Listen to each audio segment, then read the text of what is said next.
It's Tuesday, September 15th. Welcome aboard to this edition of Barnstable Today. I'm Kevin Friel. And I'm Andrew Gobiel. Thank you very much for joining us. We'd like to remind you right at the top that the meetings we cover are available on demand at the town's website, www.town.barnstable.ma.us. Well, the signs behind us certainly gave it away. Voting Precinct 9, Voting Precinct 13 here at Town Hall in Hyannis.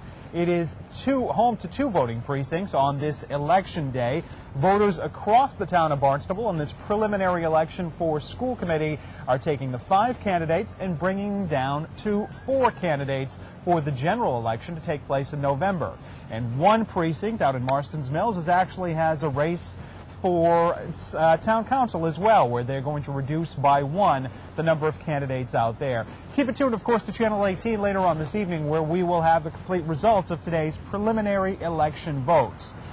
It's going to be a very busy season for those who are going to be working the polling places, as you can see right now. This is only the first day of what is 5 projected elections. On October 13th, there will be a special election to deal with the Stewart's Creek issue. Then in November, of course, there is going to be the general election for the town. In early December will be the primary election for the replacement to Senator Kennedy's Senate seat. And then in January, the town clerk's office will be able to take a deep breath because they will have the general election to replace Senator Kennedy. So 5 elections coming up over the next few months. First, however, coming up on Thursday night, we have, of course, the town council meeting. Kevin had an opportunity to sit down and talk with Tom Lynch, assistant town manager, to discuss just what was going on. And Tom wanted to make sure that we recognized that they've got the agenda right now, but the town council president, Fred Chirigotis, is in charge of that agenda, and he may move some issues around. Here's Kevin's interview with Tom Lynch. All right, Tom, well, why don't we get right into the old business? Are there, typically from time to time, there are some presentations before. Is there anything like that going on? I don't see any presentations this time around.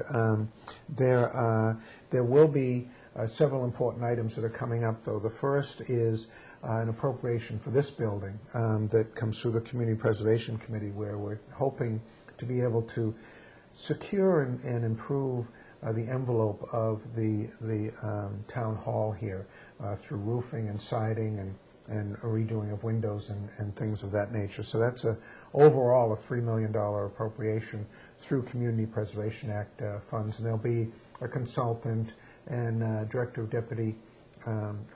of Public Works, Mark Ells, will be on hand to also make that presentation. Great, Tom. Is there, this is something that's come up before, the community preservation, and we've actually spoken. Will they be making a final determination at this It could be subject to approval on that night, yeah. Okay. Well, now let's go on to the next is in regard to the Hilton Garden Inn. It's something that's been before the planning board and it's been before the town council. What stage is that at right now? Well, the planning board has drafted a regulatory agreement, and that's put together under the growth incentive zone, and that's a process that we've used to deal directly with the developer so that you can work in things like mitigation, water, uses, all public safety, all those items. That's been put together, and there have been several public hearings on that. Now the applicant will make a presentation on the regulatory agreement to the town council for the town council's approval. The president of the town council has to decide how much time there will be for the presentation.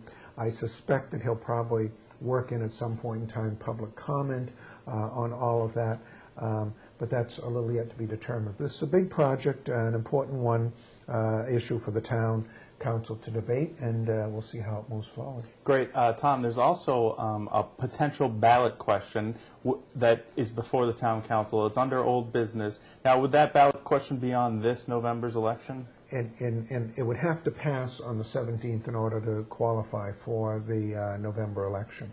And one of the Councilor Kennedy from Barnstable is asking for a ballot question to allow for capital exclusion of funding to fix the Barnstable bulkhead. We know the Barnstable bulkhead has been deteriorating for over a year now. We've got several grant applications out.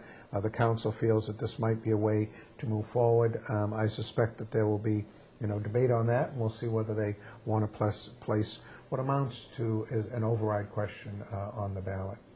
There's one other item under old business that also follows under the Community Preservation Committee, which would be a conservation restriction that would be purchased over in Cotuit. And developer has a affordable housing project that they want to do over there.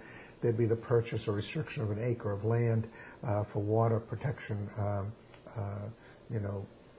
matters, and so that's also up for debate.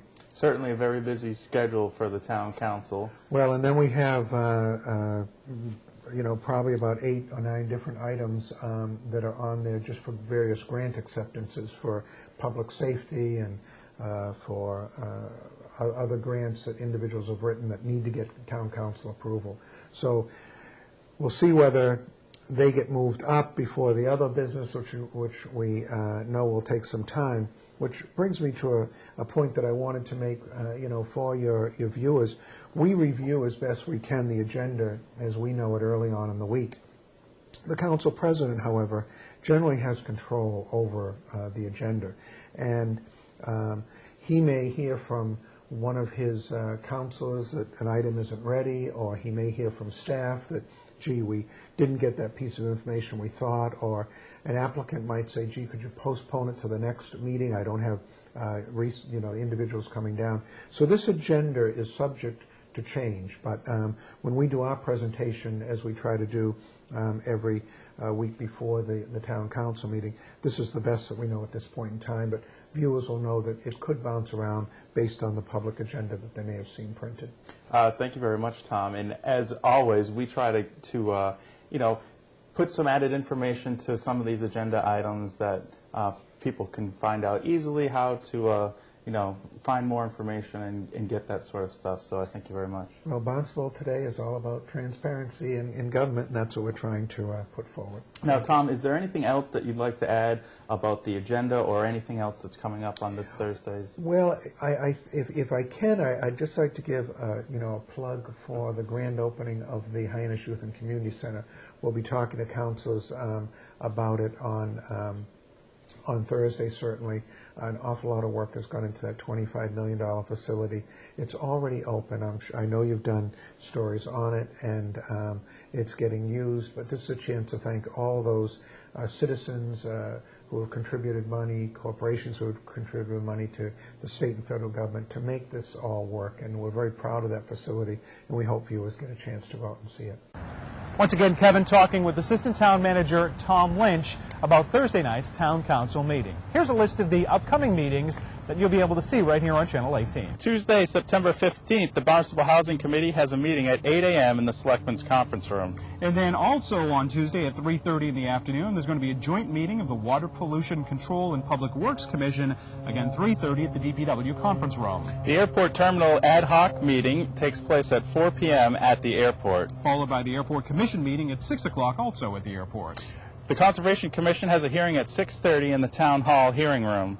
And on Wednesday, the Zoning Board of Appeals is going to hold a hearing at 7 o'clock in the hearing room. Also on Wednesday, the Hyannis Main Street Waterfront Historic District Commission has a meeting at 7 o'clock in the Selectmen's Conference Room. The Shellfish Committee meeting is going to take place at 7:30 at the MEA Conference Room on Finney's Lane. Then wrapping out the week, on Thursday, September 17th, the Town Council hosts a meeting at 7 o'clock in the Town Hall hearing room.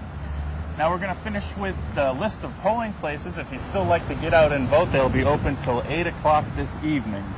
And as mentioned, of course, we will bring you the complete results on Channel 18. You'll be able to see the results of today's election. For Kevin Friel, I'm Andrew Gobio. Thank you very much for joining us.